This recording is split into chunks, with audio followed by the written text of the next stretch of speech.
The first bullet struck the interpreter's glass booth 3 inches from Victoria Evans' face. For one suspended second, the world inside Monaco's Hall of Mirrors remained perfectly beautiful.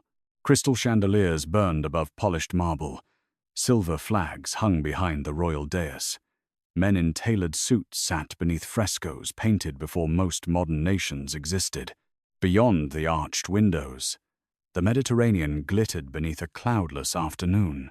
Then the reinforced glass beside Victoria's cheek splintered into a white spiderweb. Someone screamed.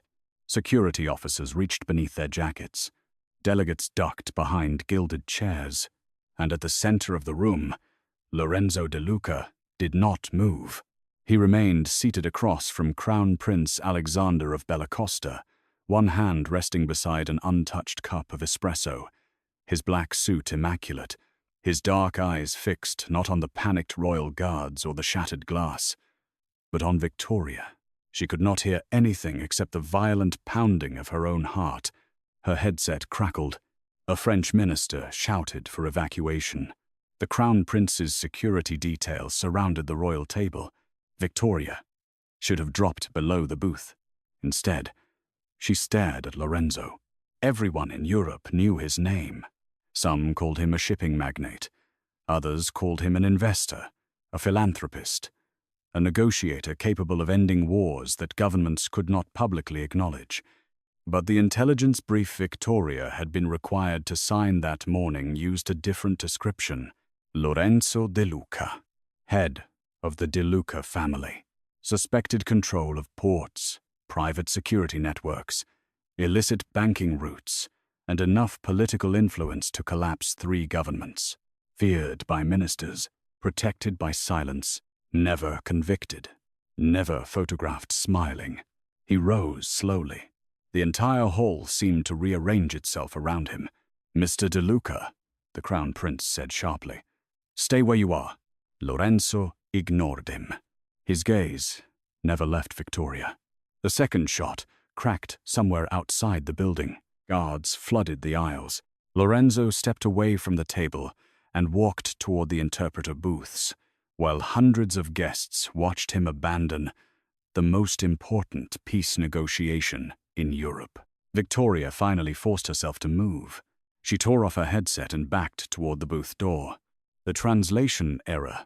That had to be why he was coming. 30 seconds earlier, the Crown Prince had proposed a maritime agreement involving De Luca-controlled shipping lanes and royal ports. Victoria had translated his closing phrase from Italian into English. The words had been simple. "May the sea remain calm beneath the moon." But something about the phrasing had caught in her memory. A rhythm, a pattern, an old instinct she could not explain. Without intending to, she had translated it differently. When the moon has no reflection, the faithful must leave the table. The instant the words left her mouth, Lorenzo's expression had changed, not visibly enough for anyone else to notice, but Victoria had seen it. His fingers had gone still beside the espresso cup. His eyes had lifted to hers. And then the bullet had struck the glass. The booth door opened behind her. A broad-shouldered man in a dark security uniform entered and seized her arm. "Miss Evans, come with me." Victoria glanced at the insignia on his collar. It belonged to the Monaco Diplomatic Protection Unit, but it was upside down. She twisted away. His grip tightened. Before she could scream, the booth door slammed fully open. Lorenzo stood in the doorway. He looked calm. That frightened her more than the gunshot. The false security officer reached inside his jacket. Lorenzo crossed the distance in one silent movement. He caught the man's wrist, drove it against the steel frame, and removed a compact pistol before Victoria understood what had happened. The man swung at him. Lorenzo struck once beneath the ribs, then again at the throat. The attacker collapsed without a sound. Lorenzo looked down at him with no emotion. Then he turned to Victoria. Up close, he was more imposing than the photograph suggested. Tall, controlled, dark hair brushed back from a severe face. A faint scar crossed one eyebrow. the only imperfection in a man who seemed carved from restraint. He held out his hand. "Come with me." Victoria stared at the pistol in his other hand. "You just left a crown prince." The crown prince was not the target. Another burst of gunfire echoed from the corridor. Lorenzo extended his hand farther. "You were." Every rational instinct told her not to trust him. He was a mafia boss, a man governments negotiated with only when they were too desperate to admit it. Yet the false guard lay unconscious at her feet. And Lorenzo had crossed a room full of royalty because he had seen danger reaching for her before anyone else had. "Why?" she whispered. His expression hardened. "Because you said something no living outsider should know." Victoria's blood turned cold. The main doors of the hall opened. Armed men in diplomatic security uniforms entered from both sides. Lorenzo glanced toward them. "They are not here to protect you." "How do you know?" "Because 3 of them work for me." Her breath caught. "And the others?" "They came to kill us." He took her hand. The contact was brief, firm, and far more intimate than it should have been. Lorenzo pulled her out of the shattered booth and into the center of the Hall of Mirrors. The room fell silent. The crown prince stood behind his guards, anger and disbelief cutting across his elegant features. Ambassadors stared. Cameras turned. Ministers whispered. Lorenzo De Luca, the most feared criminal power in southern Europe, walked away from a royal peace summit with his hand wrapped around the fingers of a plus-size translator in a navy dress. Victoria felt hundreds of eyes follow them. "Mr. De Luca," the crown prince called. "If you leave now, the agreement is over." Lorenzo stopped. For the first time, he looked away from Victoria. "This agreement was over before I entered the room. You gave your word." "I gave my word to a prince." Lorenzo's gaze swept across the hall, not to the man hiding behind him. The delegation leader seated beside the royal dais slowly rose. Ambassador Julien Vale, silver-haired, distinguished, and trusted by nearly every government in the room. Victoria had worked for him twice before. He was known for remembering assistants' names, sending handwritten condolences, and ending arguments with soft-spoken charm. Now he watched her with an expression stripped of warmth. Lorenzo turned back to Victoria. "Walk." The first explosion shook the western wing. The chandeliers trembled. Guests screamed again. Lorenzo pulled her close as glass rained from the windows. His arm closed around her waist, shielding her body with his own, while his men drew weapons inside the chaos. Victoria pressed against the hard line of his chest. For one disorienting instant, she felt the steady beat of his heart. He did not seem afraid. He lowered his mouth near her ear. "Whatever happens next, do not translate another word." Then he dragged her into the smoke. They escaped through a service corridor beneath the palace, surrounded by 4 De Luca guards in black suits. Alarms screamed overhead. Smoke crawled along the ceiling. Victoria's heels struck ancient stone as Lorenzo guided her through passages hidden behind velvet wall panels and locked bronze doors. She had spent the morning translating phrases about maritime tariffs and mutual cooperation. Now a mafia boss was holding her hand while armed men hunted her beneath the royal palace. "Where are we going?" she demanded. "Somewhere Vale cannot reach you." "You think Ambassador Vale ordered this?" "I know he did. He has diplomatic immunity." "So do half the murderers in that building." A guard ahead raised his fist. The group stopped. Footsteps sounded around the corner. Lorenzo moved Victoria behind him. 3 men appeared. The corridor erupted with gunfire. Lorenzo fired twice, each shot measured and precise. One attacker dropped. The second retreated. The third threw a metal object toward the wall. Lorenzo saw it before anyone else. He turned, wrapped both arms around Victoria, and drove her through an open doorway. The explosion tore through the corridor. Stone dust filled the room. Victoria hit the floor beneath Lorenzo's weight. His body covered hers completely, one arm braced beside her head, the other around her waist. For several seconds, neither of them moved. Dust drifted through a shaft of light. Victoria became acutely aware of every point where their bodies touched. His breath moved against her temple. His hand rested at the curve of her hip. His face was inches from hers. The frightening emptiness in his eyes had vanished. In its place was something sharper. Concern. Not for himself. For here. Are you hurt? He asked. I don't think so. His gaze moved over her face, her shoulders, her hands. Only after he seemed satisfied did he look at the blood spreading beneath his sleeve. You're bleeding. It is not mine. She stared at him. That is not reassuring. Something almost changed in his expression. Not a smile. The memory of one, perhaps. Then the door burst open. Lorenzo rolled away, weapon raised. One of his men entered. The harbor route is compromised. We use the lower garage. Lorenzo stood and offered Victoria his hand again. She hesitated. He looked at her steadily. You can fear me after you survive. She placed her hand in his. The underground garage smelled of seawater and gasoline. Black SUVs waited beneath low concrete beams. Lorenzo placed Victoria in the center vehicle and climbed in beside her.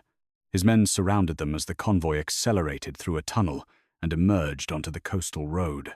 Monaco blurred past in flashes of white stone, blue water, and flashing police lights. Victoria watched the palace disappear behind them. My passport and phone are inside. You will not use either. That was not permission for you to confiscate them.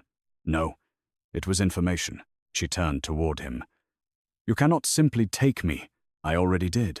Her anger sharpened through the fear. I am not one of your employees. No. One of your assets? His eyes moved slowly to hers. No. Then what am I? He studied her for a long moment.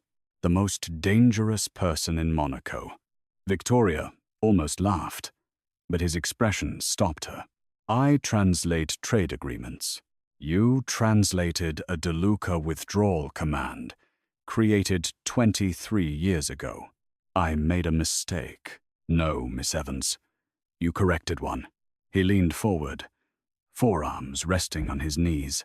The phrase the Crown Prince used was intentionally corrupted. Anyone trained in modern diplomatic Italian would translate it exactly as written. You heard the structure beneath the words. I heard nothing. You heard the missing reflection. The phrase stirred something inside her. A study lined with books. A man's hand moving chess pieces across a board. Her father's voice asking her to repeat sentences in 3 languages. Never translate the words, Vicky. Translate what they are trying to hide. Victoria pushed the memory away. My father taught me language games when I was a child. That does not make me part of a mafia conspiracy. Lorenzo went still. What was your father's name? She looked out the window. Thomas Evans. What was his real name? Her chest tightened. That was his real name. Lorenzo sat back. No. It was the name he used after he betrayed my family. The convoy entered a private tunnel carved into the cliffs east of Monaco. Steel doors closed behind them.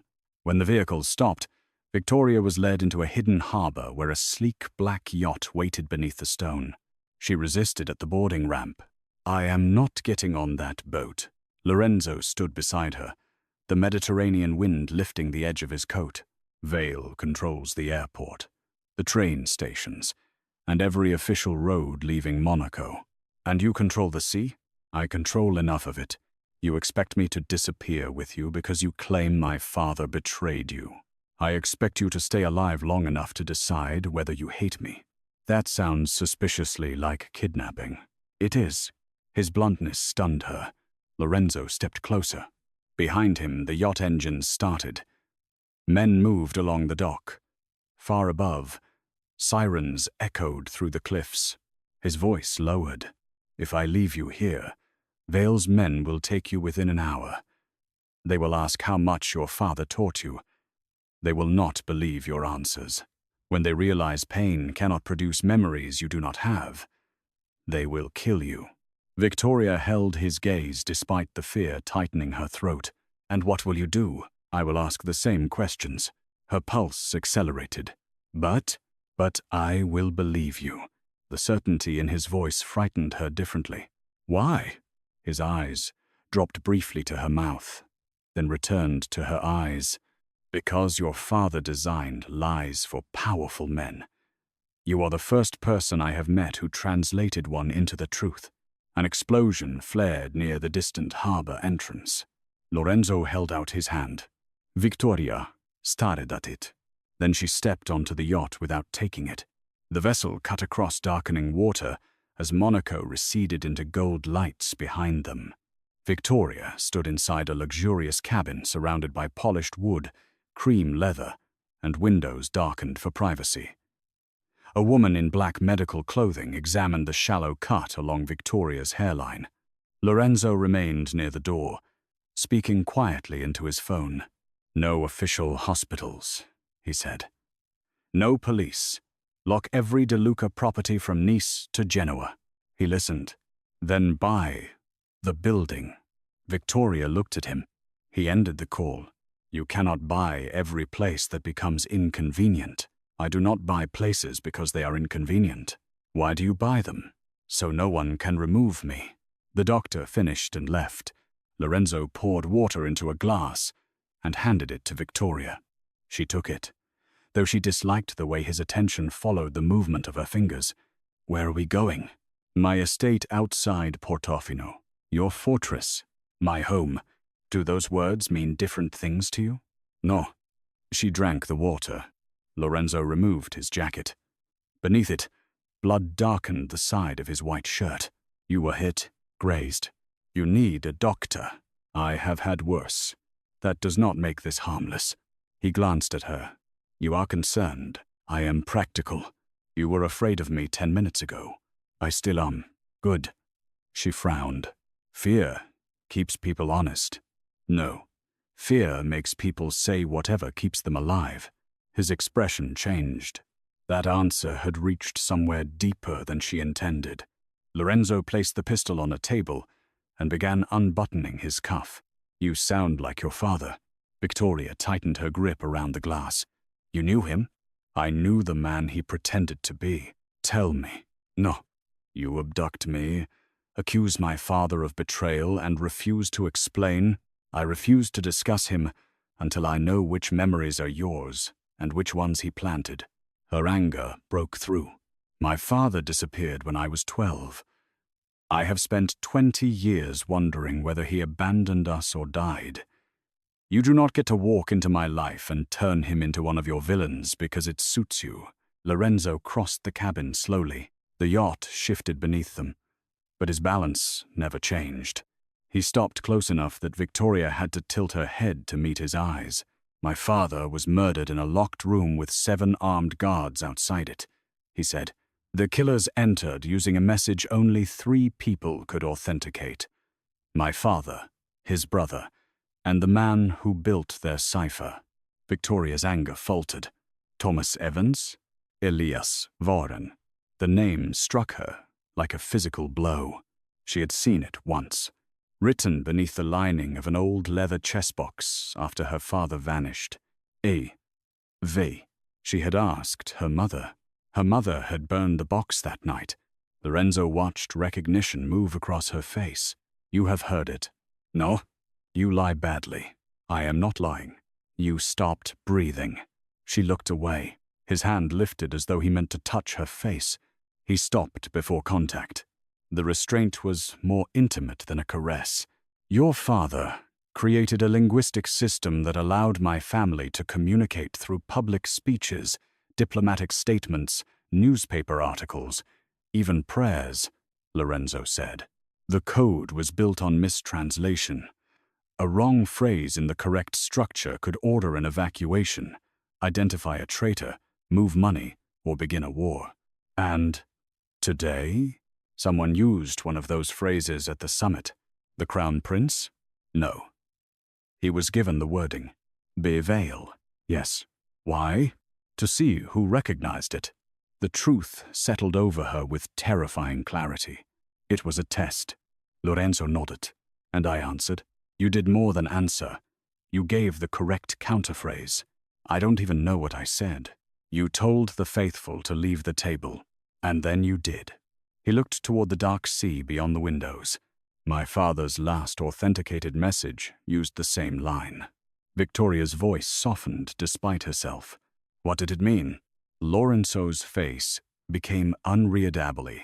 The negotiation is compromised. Trust no crown. Follow the voice that corrects the lie. Silence filled the cabin. Victoria understood then why he had looked at her as though the entire room had disappeared. The code had not merely warned him. It had instructed him to follow her. You believe a message from 15 years ago predicted me? I believe your father expected someone to use that phrase again. And you obey dead men? No. His gaze returned to hers. But I listen when they warn me from the grave. Lorenzo's estate rose above the Ligurian coast like a shadow carved into the cliffs. The yacht arrived after midnight. Black vehicles carried them through iron gates and up a winding road lined with cypress trees. The mansion was built of pale stone, with terraces overlooking a moonlit sea and windows glowing beneath the storm clouds gathering offshore. It was beautiful. It was also surrounded by armed men. Victoria entered beneath a vaulted ceiling, while staff moved silently through candlelit halls. No one stared at her torn dress or bare feet. No one questioned why Lorenzo had returned from Monaco with a translator instead of a treaty. They simply obeyed. A silver-haired woman approached. Signor De Luca. Isabella, prepare the east rooms. The secure rooms? For Miss Evans. Victoria crossed her arms. A bedroom with reinforced windows is still a cell. Lorenzo gave the older woman a look. Isabella withdrew. He turned to Victoria. You will have access to the east wing, library, gardens, and interior courtyard. How generous. You will not approach the gates. Because I might escape? Because snipers have a clear line from the northern ridge. Her defiance dimmed. Lorenzo stepped closer. The men who attacked the summit are not common killers. They belong to the Black Meridian. I have never heard of it. You were not meant to. What are they? A network built inside governments, banks, royal households, and criminal families. They do not conquer countries. They arrange who inherits them. And Julian Vale leads them. I have suspected it for years. Today he confirmed it. How? He looked at you before the first shot. Victoria remembered the ambassador rising beside the dais. That cold, unfamiliar expression. He has always been kind to me. Predators are often kind before the door closes. She looked at Lorenzo. And what are you? His eyes held hers. The man who tells you the door is locked. He walked away before she could answer. Victoria slept badly. Every sound in the mansion became footsteps. Every flash of lightning became shattered glass. She dreamed of her father speaking in languages she understood, but could not remember when she woke. At 3 a.m, she gave up. She wrapped herself in the dark robe left for her and entered the corridor. The mansion was quiet, lit by low amber lamps. She followed the faint sound of piano music toward the west wing. The melody ended before she reached it. She found Lorenzo in a library larger than her London apartment building. Shelves climbed 2 stories beneath a painted ceiling. Rain struck the tall windows.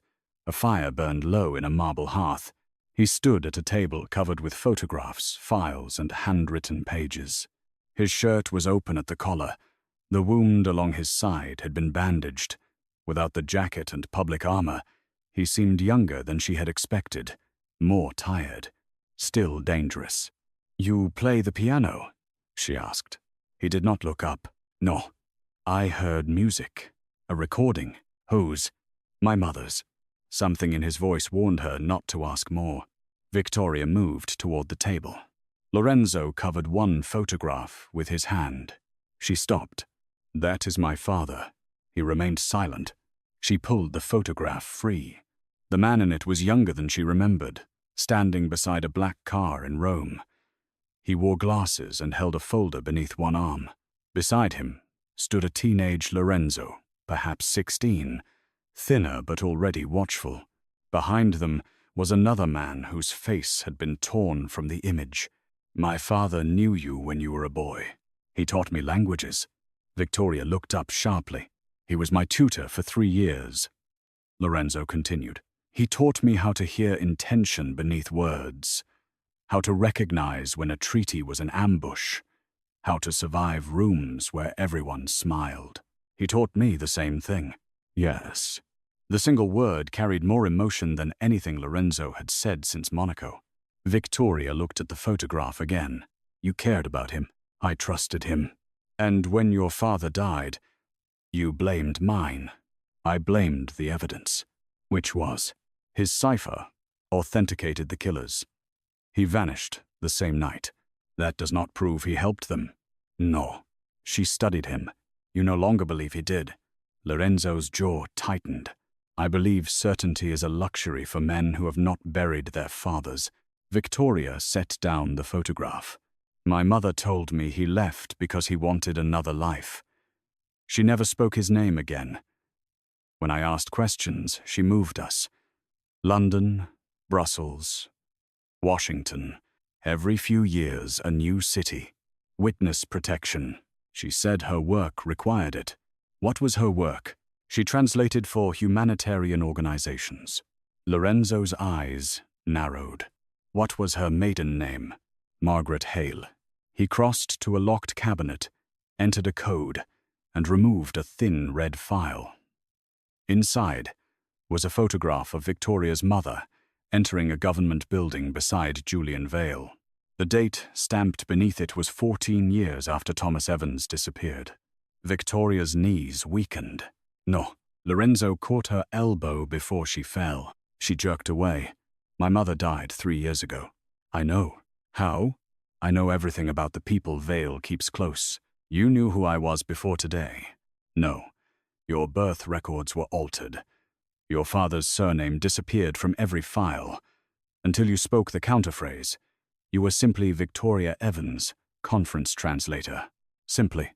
His gaze moved over her face. "There is nothing simple about you now." She hated the way those words affected her. Did Vale know? My mother, more than know her. She worked in his office for 9 years. Victoria stared at the photograph. "My mother protected me. She may have been protecting you from him, or working for him." Lorenzo said nothing. The silence was crueler than an accusation. Victoria turned away and pressed both hands against the table. A lifetime of memories began rearranging themselves. Her mother insisting they never keep old photographs. Her father teaching her coded games. A stranger watching their apartment from across the street in Brussels. Julian Vale recommending Victoria for her first diplomatic post. His quiet interest in her career. His habit of choosing her for assignments involving Italian. "He brought me to Monaco," she whispered. "Yes." "He selected the interpreter team." "Yes." "He wanted me to hear the phrase." Lorenzo stepped behind her, close but not touching. "He wanted to know what your father left inside your memory." A cold tear slipped down Victoria's cheek. "I don't remember anything." "You remembered enough. That was instinct.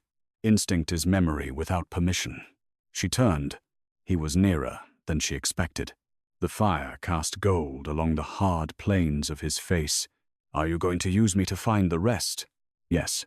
His honesty cut. "And if I refuse, I will protect you anyway." "Because your dead father told you to follow me." "No." "Then why?" Lorenzo's eyes lowered to the tear on her cheek. His thumb lifted. Again, he stopped before touching her. "Because Vale tried to kill you in front of me. That cannot be enough. It is for me." The storm struck the coast before dawn. By morning, roads were blocked by mudslides, and the sea had become too violent for boats. The estate entered lockdown. Lorenzo's men secured every entrance, while Victoria sat in the library with stacks of coded diplomatic records. Forced proximity became routine before either of them acknowledged it.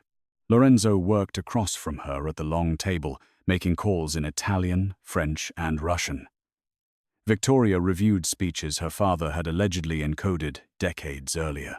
They ate in the library, because Lorenzo refused to leave her alone near uncovered windows. At first, they spoke only about the cipher. Then the questions became personal. "Why translation?" he asked one evening.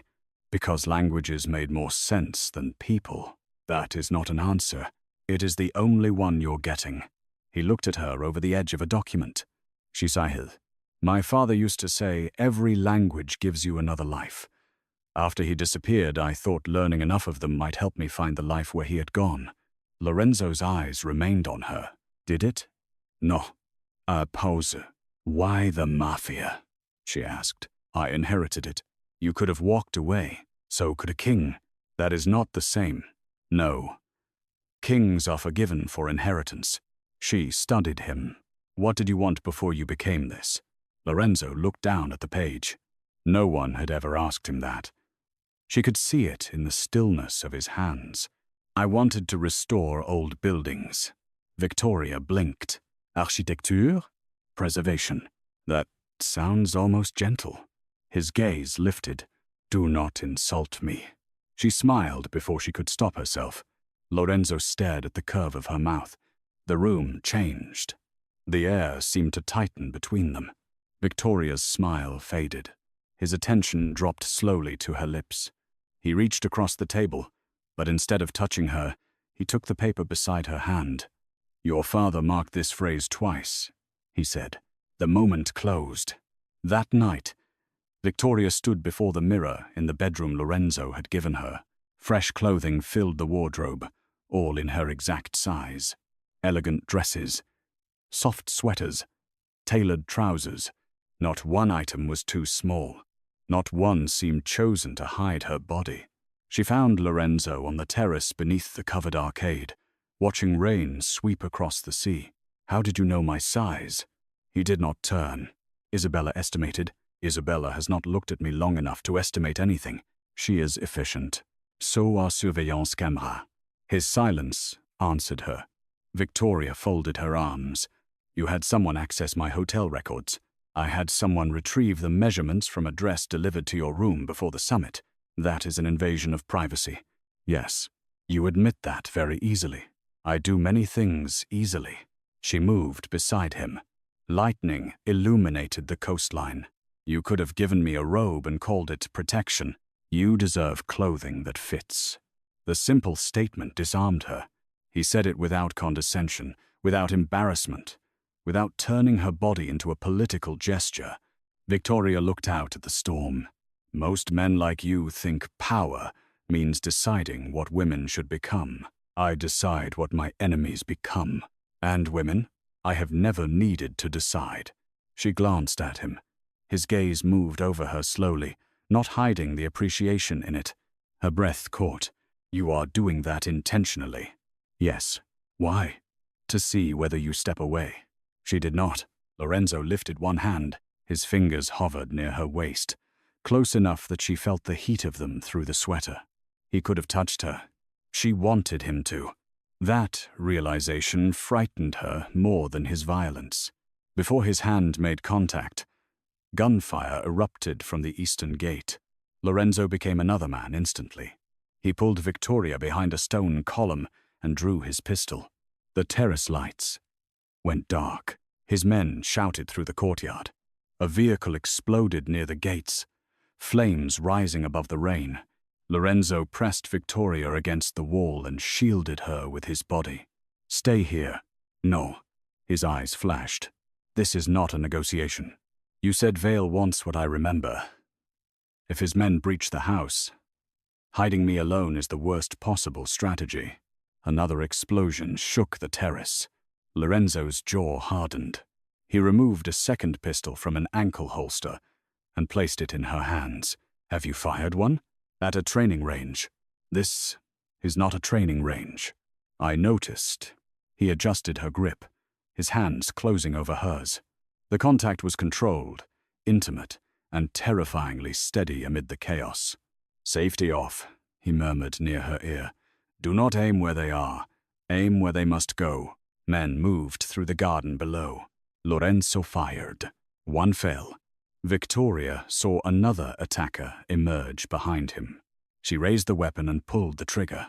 The shot struck the stone beside the man's head, forcing him back into cover. Lorenzo turned and ended the threat with one precise bullet. He looked at her. "You missed." I redirected. Something fierce and approving entered his eyes. Then the east windows shattered. Lorenzo wrapped an arm around her and moved through the mansion as armed men breached the lower floor. Smoke poured into the halls. Staff ran toward reinforced shelters. De Luca guards returned fire from balconies. Victoria saw a figure near the library carrying a silver case. Not attacking. Stealing. "The files!" she shouted. Lorenzo turned. The thief disappeared into the library. They followed. Inside, flames had begun consuming the curtains. The silver-haired housekeeper, Isabella, stood beside the cipher table with a gun in her hand. The thief knelt dead at her feet. For one relieved second, Victoria thought Isabella had protected the files. Then Isabella aimed at Lorenzo. "I am sorry," she said. Lorenzo stopped. His expression did not change, but something in him went cold enough to freeze the burning room. "You opened the eastern gate. My son is alive." Lorenzo's eyes narrowed. "He died in Marseille. Vale has kept him for 6 years." Victoria saw the pain in Isabella's face. "He promised to release him if I delivered the translator." Lorenzo moved subtly in front of Victoria. "You know he is lying." "I know." Isabella's hand shook. "But a mother can live on a lie longer than she can live without hope." The ceiling cracked above them. Fire spread across the bookshelves. Lorenzo lowered his weapon. Victoria stared at him. "Lorenzo." He did not look back. "Take me," he told Isabella. "Let her leave." Isabella's face crumpled. "Vale does not want you. He will when he learns what I know. You would trade yourself for her?" Lorenzo's voice remained calm. "Yes." The answer struck Victoria with frightening force. Not hesitation. Not calculation. Yes. A gunshot split the room. Isabella fell.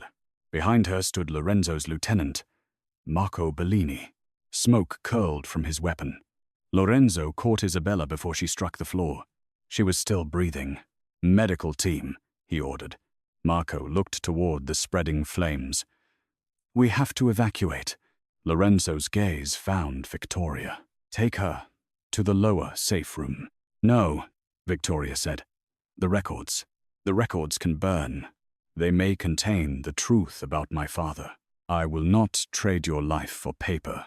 You were willing to trade yours for mine." His expression hardened. "That was different, because you decided it was?" "Yes." She stepped closer despite the fire. "You do not get to protect me by making me powerless." A beam crashed behind them. Lorenzo seized her waist and pulled her against him, then survived long enough to argue with me. He lifted her into his arms and carried her through the burning library while gunfire thundered outside. Victoria clung to his shoulders. Flames reflected in his eyes. Blood marked his white shirt. Smoke rolled behind them as he crossed the grand hall with her held against his chest, surrounded by armed men and falling ash. It was the image that later appeared on every news network in Europe. Lorenzo De Luca, carrying the Monaco translator from his burning coastal mansion. By sunrise, the world knew her name. Vale controlled the story before they reached the secondary safe house in the mountains. International news broadcasts identified Victoria as a missing diplomatic translator believed to have been abducted by organized crime. Monaco authorities issued a warrant for Lorenzo. The Crown Prince publicly condemned the attack and denied knowledge of the coded phrase. Julian Vale appeared before cameras in Geneva. His expression was grave. "Victoria Evans is a valued member of the diplomatic community," he said. "We urge Mr. De Luca to release her unharmed." Victoria watched from a stone-walled room in an abandoned monastery converted into a secure retreat. "He is making you the villain." Lorenzo stood near the window, speaking into a secure phone. "He does not need to make me anything. He is telling the world you kidnapped me." "I did," To save my life. That is less useful to the cameras. She turned off the television. You need me to make a statement. No. I can tell them what happened. And Vale will identify this location through the transmission, then record it. He will call it coercion. So we do nothing, we find proof, while the entire world believes I am your hostage. Lorenzo ended the call and faced her. You are not my hostage. The guards at the doors disagree. They are keeping people out. They also keep me in. Yes. Then stop pretending there is a difference. His eyes darkened. There is a difference to me. Because you would never hurt me, I would hurt anyone who tried to take you. That was not my question. Silence stretched between them. Lorenzo approached. The monastery room was small, lit by candles and winter-gray daylight. Without the space of the mansion, his presence seemed to fill every corner. I will not hurt you, he said. You cannot promise that. I can. You already have. The words stopped him. Victoria's voice softened. You accuse my father. You decide where I sleep, what information I receive, whether I can speak publicly. You keep saying it is protection, but sometimes protection is just control wearing a better suit. Lorenzo absorbed the accusation without moving. No one spoke to him that way. She knew it. His men would have feared punishment for less, but his anger did not explode. It folded inward. What do you want? He asked. The truth. All of it. You may hate me when you hear it. I already fear you. Hatred would at least be simple. He turned toward the door. For a second, she thought he would leave. Instead, he locked it. Then he placed his gun on the table between them. My father discovered that Elias Varron had created a second cipher, Lorenzo said. One beyond De Luca control. A master system capable of exposing every family, judge, minister, and intelligence officer connected to the Black Meridian. Victoria sat slowly. Why? Insurance. Your father believed powerful men eventually destroy the people who protect their secrets. He was right. Yes. What happened? Vale learned about the master system. He demanded access. My father refused to help him find it. 3 days later, my father was murdered. And my father disappeared. Because he took the key. You believe he abandoned us to protect it. I believe he abandoned you to keep Vale from realizing you were the key. Victoria's face went cold. What does that mean? Lorenzo took a photograph from his pocket. It showed Victoria as a child seated at a piano beside her father. Colored glass pieces were arranged across the keys. He built the cipher into your language training. Rhythm, translation errors, childhood stories. Information broken into harmless memories. No, you corrected the withdrawal phrase without conscious thought. No, he made you a living vault. Victoria stood abruptly. The chair struck the stone floor. My father would never do that. He was desperate. He used his daughter as a hiding place. To keep you alive, stop turning every violation into protection. The pain in her voice shook the room. Lorenzo moved toward her. She backed away. His stopped immediately. That restraint nearly broke her more than pursuit would have. My entire life, she whispered. People have decided what I could carry without asking me. My father put a war in my head. My mother erased him. Vale built my career to unlock me, and now you keep me behind armed doors because you think your fear gives you the right. Lorenzo's face changed at the word fear. You think I am afraid? Yes. He crossed the remaining distance. Victoria's back met the wall. He placed one hand beside her head, not touching her. His voice dropped. I have watched men die without feeling fear. I have stood beneath guns, bombs, and government warrants without fear. But when that glass broke beside your face, I forgot the crown prince, the treaty, and every man in the room. His gaze burned into hers. I followed you because a dead man ordered it. I kept following because the thought of Vale reaching you became intolerable. Victoria's breath trembled. That is obsession, not protection. Yes? The admission was barely audible. Rough, dangerous. His other hand lifted toward her waist, stopping just before contact. I know what control looks like, Victoria. I have built an empire from it. But you are the first thing I cannot control without becoming the man I would kill. Her anger faltered beneath the force of his honesty. Then, let me choose. His jaw tightened. The door? The truth. The risk. You. Lorenzo closed his eyes for one brief second. When he opened them, the coldness was gone. He touched her, only his fingertips against the curve of her waist. Slowly, as though asking permission in the only language he trusted, Victoria did not step away. His hand settled more firmly against her. The room seemed to narrow to that single contact. You should not choose me, he said. Probably not. I have done things you would never forgive. You are not asking for forgiveness. No. What are you asking for? His gaze lowered to her mouth. One honest thing. She could have moved. Instead, she lifted her face. Lorenzo kissed her like a man who had denied himself too long and still feared what would happen if he stopped denying. At first, the kiss was controlled. His mouth brushed hers once, restrained enough to let her refuse. Victoria gripped the front of his shirt and pulled him back. The control broke. His hand closed around her waist. The other cradled the back of her neck. He kissed her with the same focused intensity he brought to violence, but there was nothing careless in it. He held her, as though her softness were not something to overlook, but something he had been trying not to desire from the moment he saw her behind shattered glass. Victoria felt fear and trust collide inside her. She knew what he was. She also knew he had placed his body between hers and bullets, without calculation. His mouth moved to her temple. He rested his forehead against hers. This changes nothing, she whispered. It changes everything. A knock struck the door. Lorenzo, Marco called. We found a message. Lorenzo did not move for several seconds. Then he stepped away, the cold mask returning piece by piece. Marco entered with a tablet. The transmission came through an old De Luca frequency. On the screen was a live video. A man sat in a dark room beneath a single hanging light. Older, thinner, gray-haired.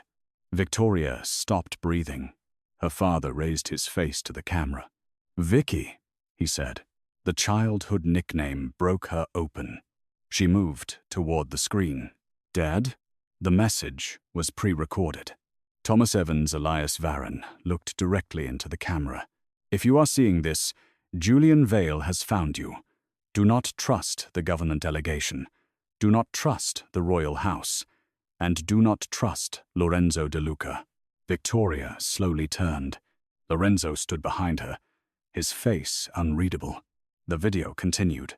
Lorenzo believes his father died because of my cipher. He does not know the truth. His father was a founding member of the Black Meridian. Lorenzo's entire body went still. He used the De Luca family to finance political assassinations across Europe. When I tried to expose him, he ordered my death. Julian Vale helped me escape, but later became worse than the men we fought. Victoria looked from the screen to Lorenzo. Her father's voice continued. The master archive is hidden inside the person I loved most. Victoria, you carry the final sequence. Lorenzo will protect you only until he understands what you can destroy.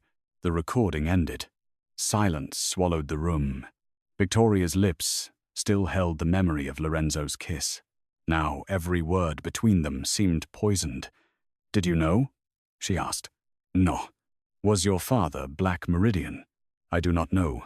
That is not an answer. It is the truth. Marco looked between them.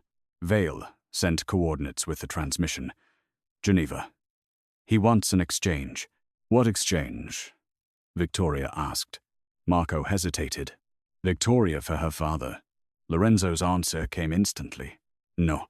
Victoria stared at the black screen. My father is alive. Or Vale prepared that recording years ago. He knew what happened in Monaco. The opening could have been added. You do not know. No. She faced Lorenzo. And you still expect me to stay here? Yes. After that? Especially after that. You said you would let me choose. I said I would try not to become the man I would kill. His voice turned cold with fear. I did not promise to hand you to Vale. It is my father. It is bait. Then help me reach him. No?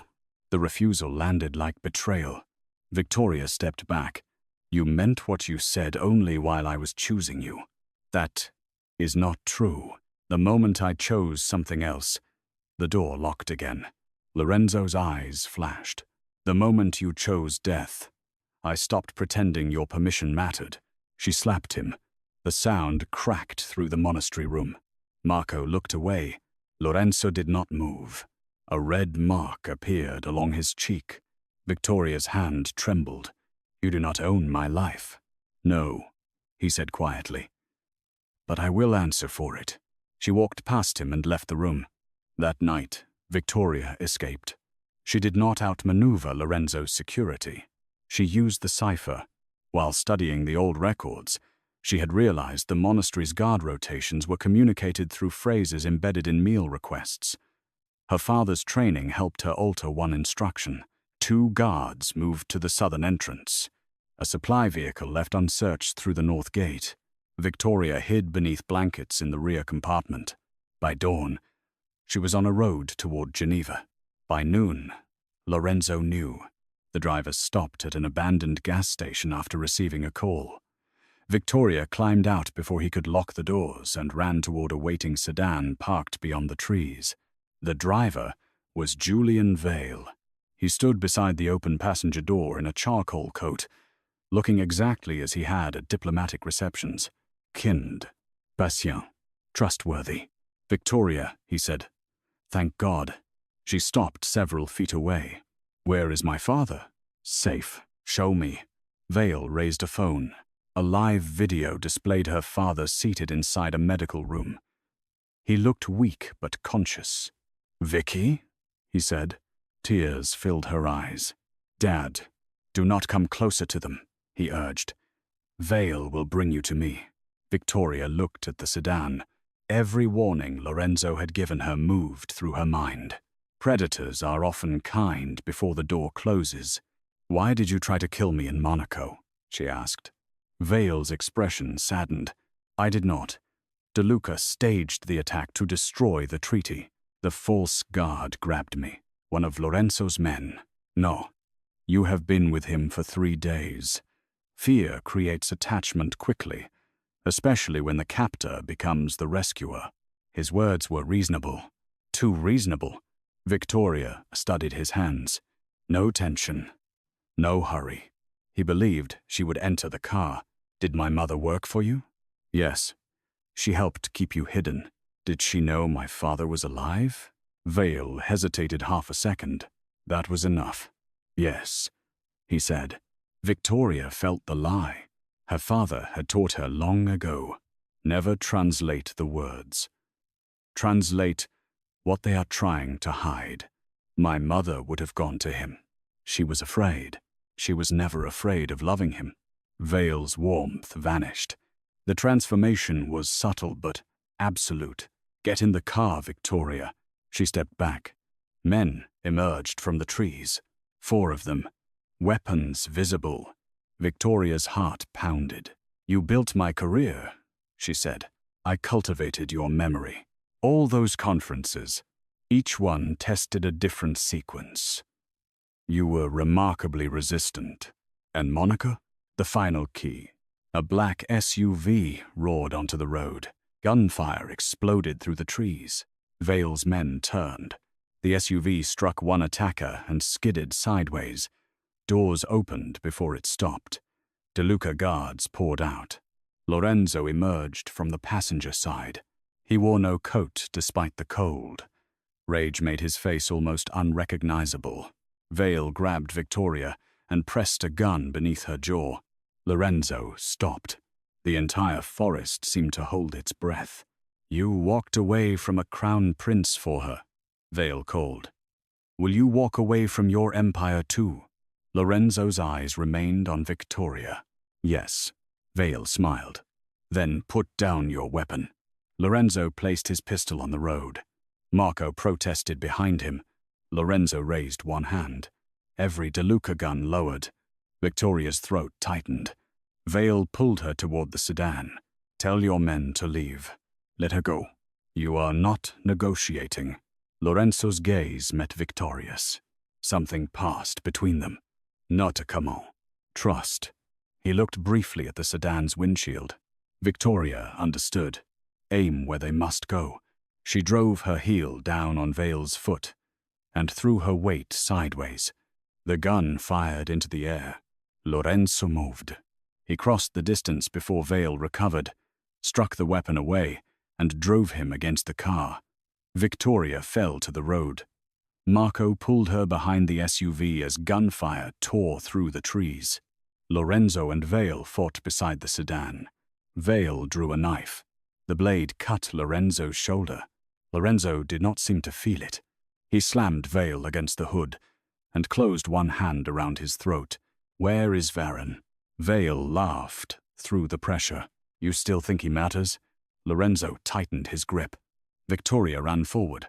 "Don't kill him." Lorenzo looked at her. "He has my father. He is the only one who can take us there." Vale smiled.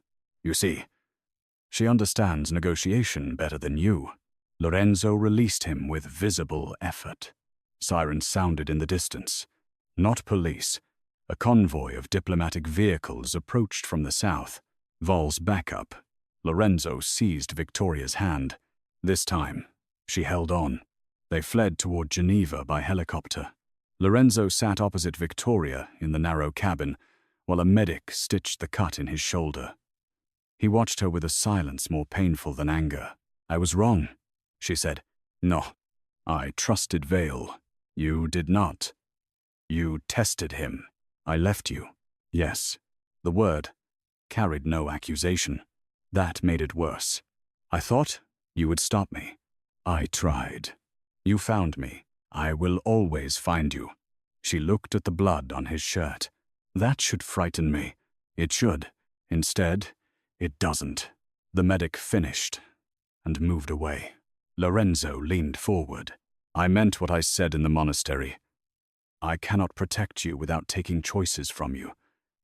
I do not know how to do both. Then learn. I may fail. You will." His eyes narrowed slightly. Victoria reached across the cabin and took his hand. "But I need you to fail while standing beside me, not in front of me." Lorenzo looked down at their joined hands. His thumb moved once across her knuckles, a restrained gesture, almost reverent. "I do not deserve you," he said. "That is not your decision either." The coordinates Vale had transmitted led to the Palais des Nations in Geneva, where an emergency diplomatic session had been called to address Lorenzo's alleged kidnapping of Victoria.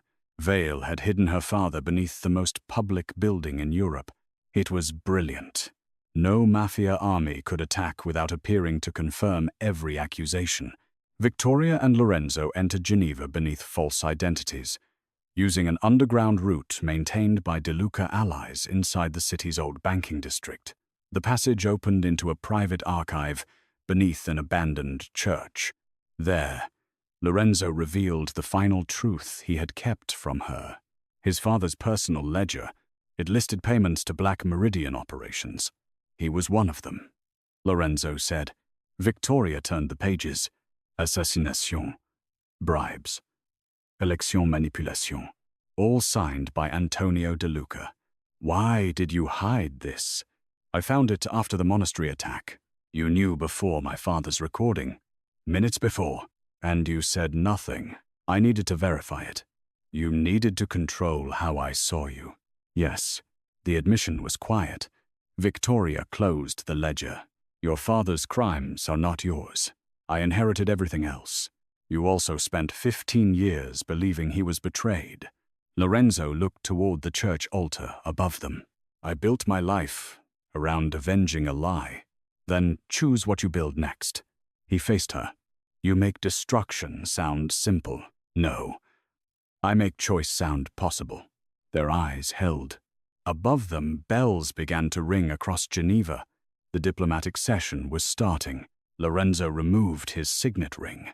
The De Luca crest was carved into black stone. He placed it in Victoria's palm. "What is this?" Authority over every De Luca man in the city. Her fingers closed around it. You are giving me your empire? For 1 hour. Why?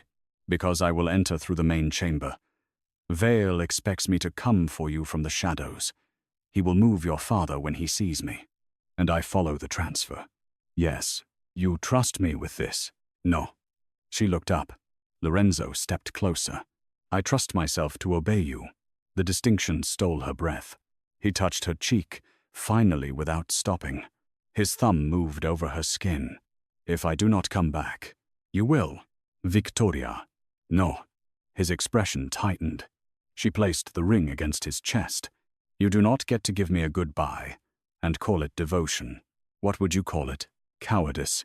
For the first time, Lorenzo De Luca smiled fully. It changed him, not softened, revealed. Then he bent and kissed her once, deeply and without restraint. When he pulled away, his forehead rested against hers. Order me. To survive.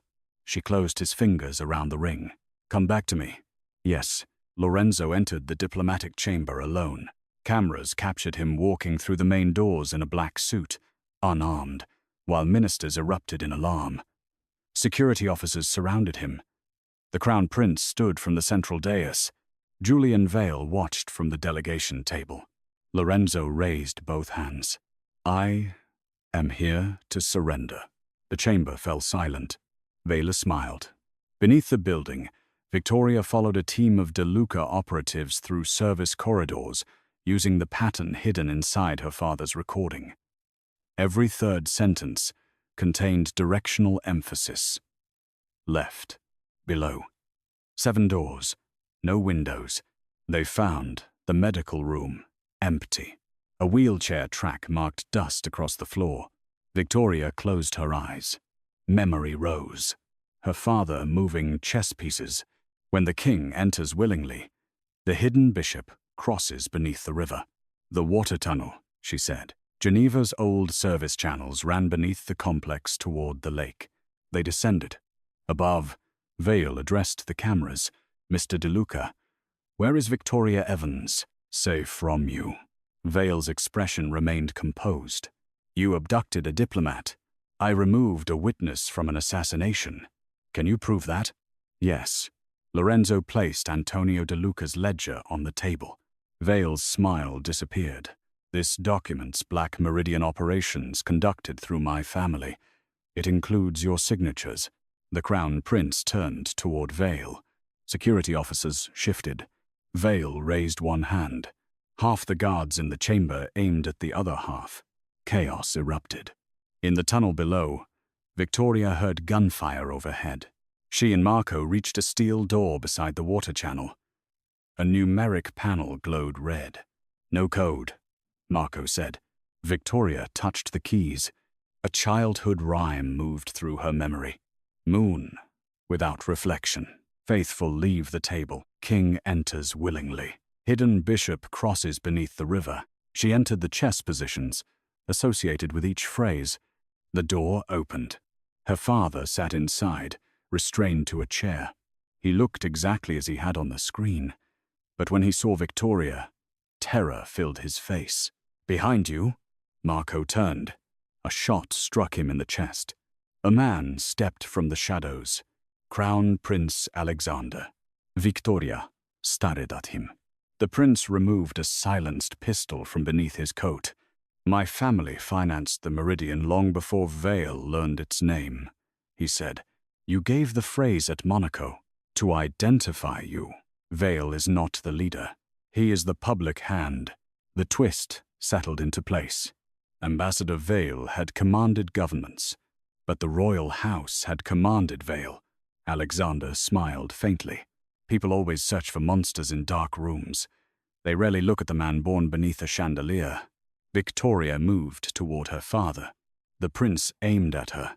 Do not. Thomas Evans strained against the restraints. She does not know the full sequence. She knows enough. Alexander approached Victoria. You were supposed to unlock the archive quietly. Then De Luca made you famous. He saved me. He made you useful. No. Men like you made me useful. Lorenzo made me a choice. The prince's expression hardened. He seized her arm. The De Luca signet ring pressed into her palm. Authority over every De Luca man in the city. Victoria lifted her hand so the security camera above the door could see the crest. Then she spoke in Italian. When the crown enters beneath the river, the faithful close the sea. The prince froze. The tunnel lights went out. De Luca operatives emerged from both ends of the channel. Alexander dragged Victoria against him and pressed the gun to her temple. Order them back. Victoria looked through the darkness. A figure moved behind the prince. Lorenzo. Blood marked his face and collar. He had escaped the diplomatic chamber and crossed the underground passage to reach her. His eyes locked on hers.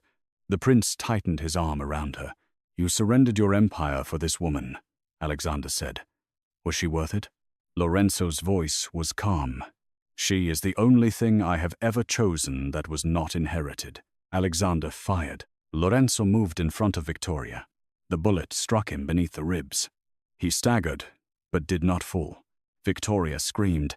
Lorenzo caught the prince's wrist, twisted the gun away, and drove him into the wall. Alexander reached for a knife. Lorenzo struck him once, twice, then forced him to his knees beside the water channel. He raised the stolen pistol. Victoria reached Lorenzo and grabbed his arm. Don't. He shot me.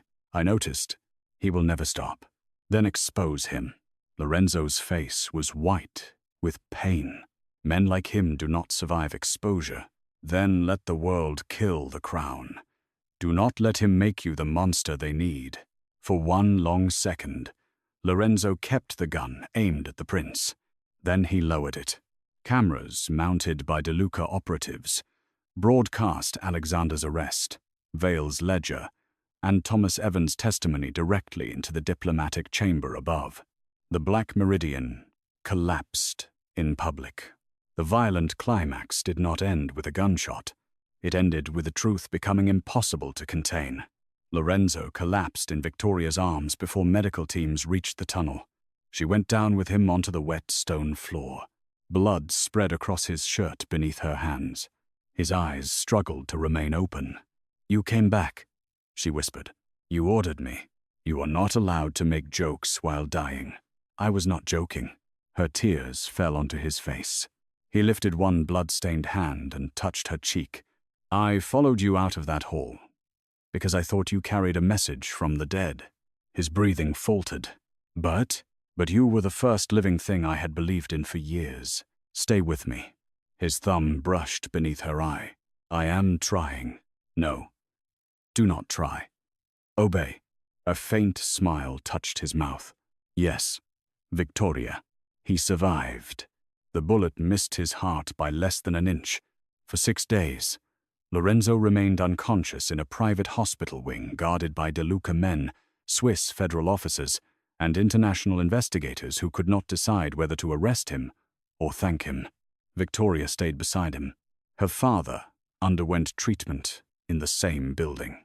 Thomas Evans confessed everything. He had discovered Antonio De Luca's role in the Black Meridian and tried to reveal it. Vale initially helped him escape, then imprisoned him and used Margaret Evans to monitor Victoria. Margaret had never known Thomas survived. She had spent the remainder of her life moving Victoria from city to city because she believed Meridian agents were following them. She had been right. Thomas had hidden the master sequence inside Victoria's childhood education because he believed no written archive could remain safe. Victoria did not forgive him quickly. She did not reject him completely either. Their reconciliation began not with an embrace, but with a question. Why didn't you trust me with my own life? Thomas lowered his eyes. Because you were a child, and when I became an adult, by then, I was a prisoner. That is an explanation, not absolution. I know. It was enough for a beginning. On the 7th morning, Lorenzo woke. Victoria was asleep in a chair beside his bed, one hand resting near his. He watched her for several minutes before moving. The small motion woke her. Their eyes met. Neither spoke. Then Victoria stood and slapped his shoulder. Pain crossed his face. "You were shot there. I know where you were shot. You seem angry. I spent 6 days listening to machines breathe for you." Lorenzo looked at her with quiet intensity. "I am sorry." The apology silenced her. Men like him did not say those words often, perhaps never. She sat beside him. "The De Luca empire is under investigation. I expected that. Your accounts are frozen. I have others." "Of course you do. Vale is alive. Alexander has been stripped of authority. 3 governments have fallen." "Only 3? His mouth shifted. Victoria took his hand. "You will have to testify." "I know." "You may go to prison." "I know. Your men are waiting for you to order retaliation." "I will not." She studied him. "Why?" "Because you asked me to build something else." Emotion tightened her throat. "What will you build?" Lorenzo looked toward the morning light beyond the hospital windows. "I have not decided." Victoria leaned closer. "Start with a door that locks from the inside." He understood. A month later, Lorenzo signed an agreement, surrendering control of the De Luca family's illegal operations in exchange for testimony against the remaining Black Meridian network. He transferred the legitimate shipping and security businesses into an independently supervised trust. The world called it strategy. His enemies called it weakness. Victoria knew the truth. Lorenzo had spent his life believing survival required control. Loving her required surrender. He did not transform overnight. He remained feared. He remained dangerous. When a former Meridian operative attempted to enter Victoria's temporary apartment in Geneva, Lorenzo arrived before the police and left the man unconscious in the hallway. When Victoria confronted him, he did not apologize for the violence. He apologized for entering without permission. It was progress. Their relationship grew in the spaces between court hearings, testimony, and guarded travel.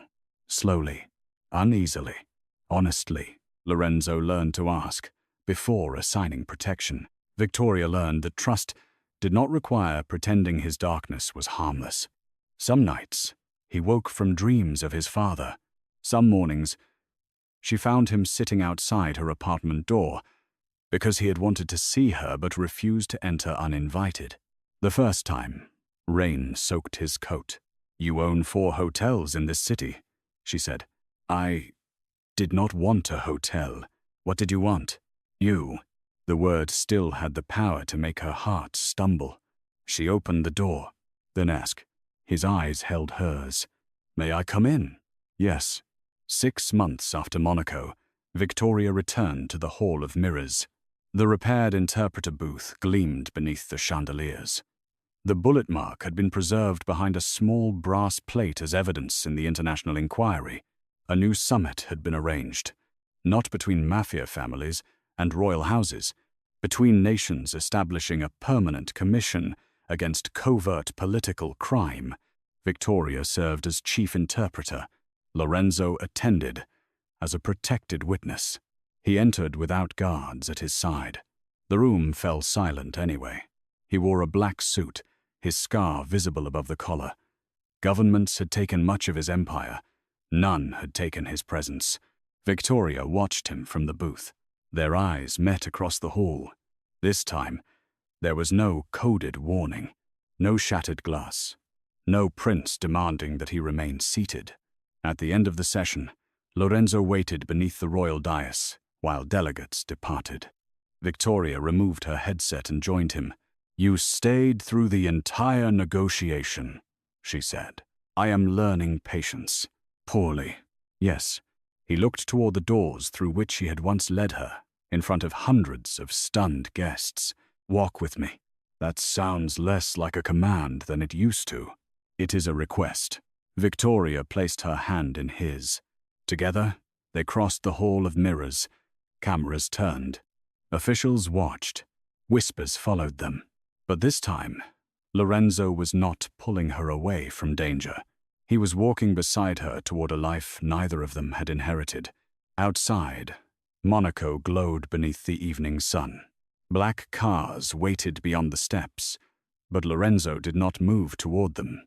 Instead, he led Victoria through the palace gardens to a quiet terrace overlooking the sea. A single table stood beneath white roses. No guards were visible, though Victoria suspected at least 12 were hidden nearby. Lorenzo stopped at the stone railing. "I have restored a building in Florence," he said. She smiled. "An old one? 15th century. What will it become? A school for diplomatic language and ethical intelligence. That sounds suspiciously respectable. I dislike it already." She laughed. The sound softened something in his face. "The school needs a director," he continued. "You are offering me a job. I am offering you authority. Over the school? Over the building. That is less impressive. Over me, when necessary." Victoria looked at him carefully. "Lorenzo." He reached into his coat. Instead of a ring, he removed a key. Old iron. Heavy. Restored by hand. "The front door," he said. "It locks from the inside." Emotion rose behind her ribs. He placed the key in her palm. "I will not ask you to belong to me," he said. "I know what men have hidden inside that word." His voice remained controlled, but she heard the fear beneath it. "I am asking whether I may belong beside you." Victoria closed her fingers around the key. The Mediterranean moved below them, blue and endless. "You walked away from a crown prince because of one sentence," she said. "I walked away because you told the truth. You did not know me. I knew enough. And now?" Lorenzo stepped closer. "Now I know you are stubborn, reckless, incapable of following security instructions, and more dangerous to me than every enemy I have survived. That is almost romantic. I am not finished." His hand settled at her waist. "You are the only person who has looked at everything I am and demanded that I choose what I become next."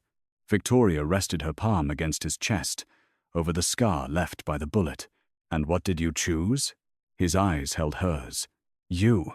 This time, the word was not possession. It was surrender.